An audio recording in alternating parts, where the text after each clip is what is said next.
कहानी उस औरत की है जिसने शोहरत को भी जिया और तन्हाई को भी, जिसकी आंखों में खामोशी थी लेकिन हर खामोशी के पीछे एक तूफान छुपा था।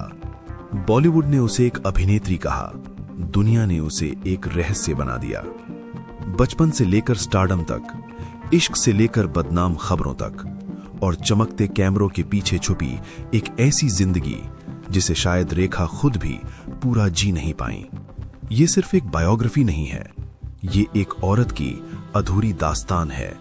रेखा, जिसे भारतीय सिनेमा की क्वीन कहा गया, कभी प्यार किया है जो आगे चलकर की बन गई अदाकारी की इंस्टीट्यूशन और फैशन की आइकॉन।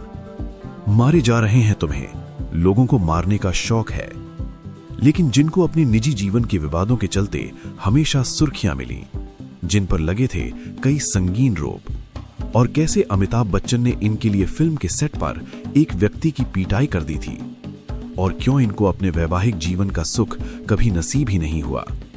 मिल गए रे हर बात मगर तेरा प्यार नहीं मिला। सब नीतों की क्यों कर दी गई सरेआम चप्पलों से पिटाई। इनके पति ने जमाने के डर से इन्हें अपने से मना कर दिया, और क्यों इनके दूसरे पति ने इनके ही दुपट्टे से खुद को फांसी लगा ली। और पति की मौत के बाद भी मांग में लगे सिंदूर की कहानी आखिर है क्या। इस सब के बावजूद ये कैसे बन गई भारतीय सिनेमा की टॉप मोस्ट हीरोइन, और आज भी ये एक अविवाहित का जीवन गुजारने के लिए मजबूर हैं। प्यार न किया, आपके इश्क में इश्क है। अभिनेत्री की कामयाबी का अंदाज इसी बात से लगाया जा सकता है कि इन्होंने बॉलीवुड के शहंशाह अमिताभ बच्चन और ही मैन के नाम से पहचान बनाने वाले अभिनेता धर्मेंद्र और भारतीय सिनेमा के पहले सुपरस्टार राजेश खन्ना के साथ साथ इंडस्ट्री के 3 ब्राहों के साथ भी काम किया, और आगे चलकर के बन गई मोस्ट ब्यूटीफुल सक्सेसफुल गर्ल रेखा। पानी है मगर ये पीने के लिए है या नहाने के लिए है। नमस्कार दोस्तों, मैं हूं चित्रांश और आप देख रहे हैं बॉलीवुड नाउ। आज के शो में हम बात कर रहे हैं अभिनेत्री रेखा की, जो अपनी पहली ही फिल्म से डायरेक्टर और प्रोड्यूसर्स का अट्रैक्शंस का केंद्र बन गई थी, और इसे एडवांस में ही बहुत सारी फिल्में साइन कर ली गई थी। जहां इनकी सफलता इनके साथ चलती रही, तो वहीं इनके निजी जीवन के विवाद भी शिखर पर थे। शुरुआत करते हैं इनके फिल्मी दुनिया में कदम रखने से लेकर, और आज भी ये एक अविवाहित का जीवन गुजारने के लिए मजबूर हैं। रेखा, जिनको हम प्यार से कहते हैं रेखा। रेखा का जन्म 10 अक्टूबर 1954 को चेन्नई में हुआ। रेखा के पिता का नाम जैमिनी गणेशन था, जो तमिलियन थे, और मां का नाम पुष्पवली था, जो तेलुगु थी। इनके पिता तमिल फिल्मों के सुपरस्टार थे, तो वहीं इनकी मां तेलुगु अभिनेत्री थी। रेखा एक ब्राह्मण थी, जो आधी तेलुगु और आधी तमिल थी। अभिनय और नृत्य रेखा को विरासत में मिला था, जिसका कारण उनके माँ बाप को माना जाता है, क्योंकि वो दोनों ही फिल्म इंडस्ट्री से जुड़े हुए थे। लिहाजा रेखा ने अपने माता पिता से एक्टिंग सीखने की शुरुआत की थी। रेखा को हिंदी, तेलुगु, तमिल और इंग्लिश भाषा का अच्छा ज्ञान है। रेखा को फिल्मी दुनिया काफी आकर्षित करती थी। वो अपने माता पिता को फिल्मी पर्दे पर देखते और उनके साथ फिल्म के सेट पर भी जाती थी। माँ और पिता को यूं एक्टिंग करते देख उनके मन में भी बड़े पर्दे पर जाने की इच्छा बचपन में ही पैदा हो गई थी, जिसका असर ये हुआ कि रेखा को अपनी पहली फिल्म 1962 में महज 12 साल की उम्र में ही मिल गई थी। ये फिल्म एक तेलुगु फिल्म थी जिसका नाम रंगला रत्नम था। इसमें रेखा एक बाल कलाकार के रूप में दिखाई दी थी। इसके ठीक 3 साल बाद 1969 में इनको कन्नड़ फिल्म ऑपरेशन जैकपॉट नल्ली CID के साथ मुख्य भूमिका निभाने का मौका मिला। इस दौरान फिल्म मकार मोहन सहगल अपनी फिल्म सावन भादों के लिए एक न्यू कमर को तलाश कर रहे थे। तब इनकी मुलाकात रेखा से हुई। रेखा मोहन सहगल को अपनी फिल्म के लिए परफेक्ट लगी, लिहाजा मोहन सहगल ने रेखा को हिंदी सिनेमा का पहला ब्रेक दिया। इस फिल्म में इनके साथ ही नवीन निश्चल, वो भी इस फिल्म से अपनी शुरुआत कर रहे थे। बॉक्स ऑफिस पर फिल्म हिट साबित हुई, लेकिन रेखा को सही पहचान नहीं मिली। रेखा इसके बाद घर और खूबसूरत जैसी फिल्मों में मुख्य भूमिका में नजर आई, जहां इनके काम की काफी तारीफ की गई, और इनको काम तो मिल रहा था, लेकिन पहचान मिलना बाकी था। जिस पहचान को रेखा तलाश कर रही थी, वो उनको मिली अमिताभ बच्चन की फिल्म दो अनजाने से, जो 1976 में रिलीज हुई थी। इस फिल्म में रेखा ने दमदार काम किया। उनका एक अलग फेर हम देखने को मिला। फिल्म बॉक्स ऑफिस पर सुपरहिट साबित हुई और रेखा बन गई रातों रात एक सुपरस्टार एक्ट्रेस। मेरी तारीफ हुई, मेरा नाम हुआ, मेरी फोटो पेपरों में छुपी, इसलिए तुम जल गए हैं, मगर अब बहुत हो गया। इसके बाद रेखा और अमिताभ की जोड़ी को लोग पसंद करने लगे और इसी फहरिस्त में इन दोनों ने मिलकर के कई फिल्में साथ की, जिनसे कुछ प्रमुख फिल्म थीं आलाप, खून पसीना, गंगा की सौगंध, मुकद्दर का सिकंदर, मिस्टर नटवरलाल, सुहाग, राम बलराम, सिलसिला जैसी हिट और सुपरहिट फिल्में थीं। जोड़ी तेरी रब ने। अब बात करते हैं रेखा के निजी जीवन की और निजी जीवन से जुड़े कुछ विवादों की। रेखा जैसी एक्ट्रेस शायद ही बॉलीवुड में दूसरी हो, लेकिन रेखा अपनी प्रोफेशनल लाइफ से लेकर पर्सनल लाइफ को लेकर हमेशा ही खबरों में बनी रहीं। रेखा की जिंदगी ऊपर से जितनी भी हसीन थी, लेकिन अंदर से उतनी ही ज्यादा उथल पुथल थी। रेखा बॉलीवुड की ऐसी अदाकारा हैं जिनकी अभिनय क्षमता की कायल पूरी दुनिया है। उनके चेहरे में ऐसा आकर्षण है कि जो भी उनके सामने आता है उनका दीवाना हुए बिना रह नहीं पाता। ऐसे में रेखा के साथ बॉलीवुड के कई अभिनेताओं का नाम जोड़ा गया।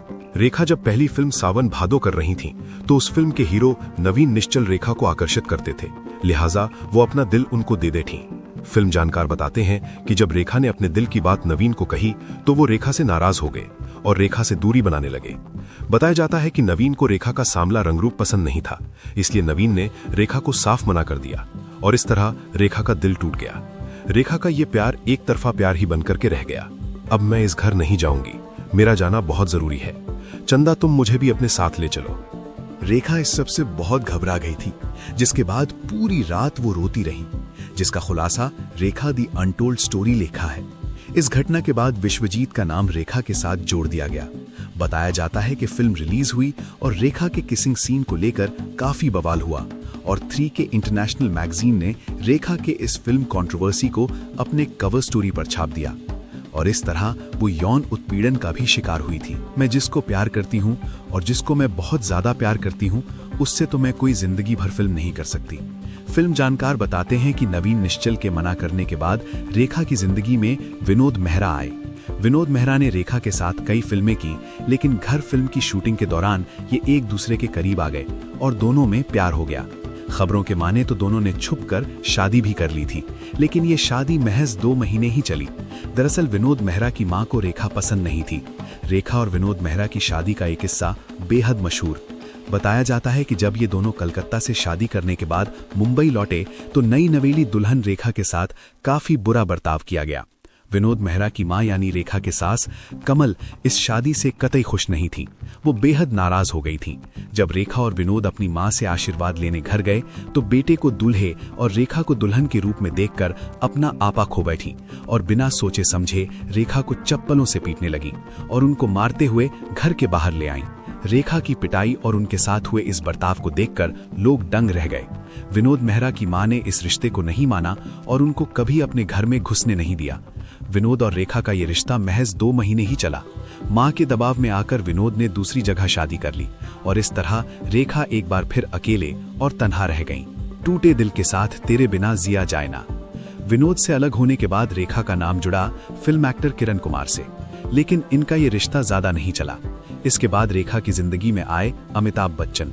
बताया जाता है कि रेखा को सही पहचान अमिताभ जी के साथ ही काम करके मिली। फिल्म थी 2 अनजाने। बताया जाता है जब फिल्म गंगा की सौगंध की शूटिंग चल रही थी तो वहां एक मंचले ने रेखा को छेड़ दिया था।